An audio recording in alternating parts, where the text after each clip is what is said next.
Slaying the language game. Understanding, killing it.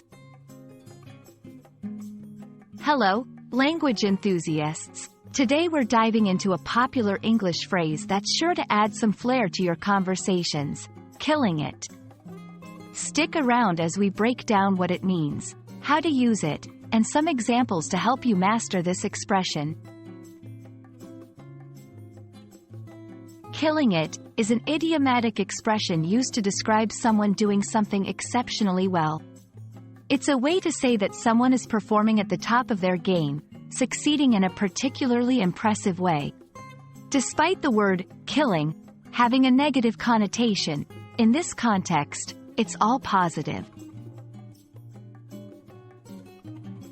The phrase, killing it, may sound modern, but it has roots that go back decades. It's believed to have originated in the jazz clubs of the 20th century, where musicians would say someone was killing if they played an instrument exceptionally well. Over time, it's become a go-to phrase in many areas of life. When you want to use killing it in a sentence, you're often giving someone a compliment.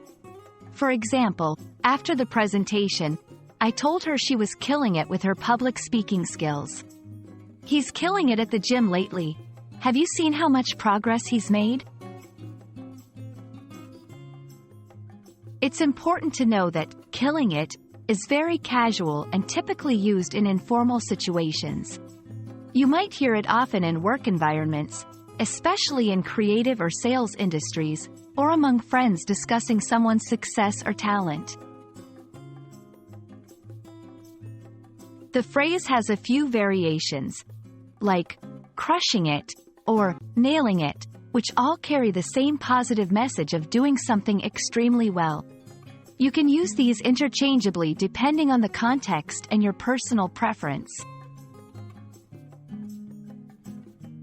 And that's a wrap on killing it. Remember, language is not just about grammar and vocabulary.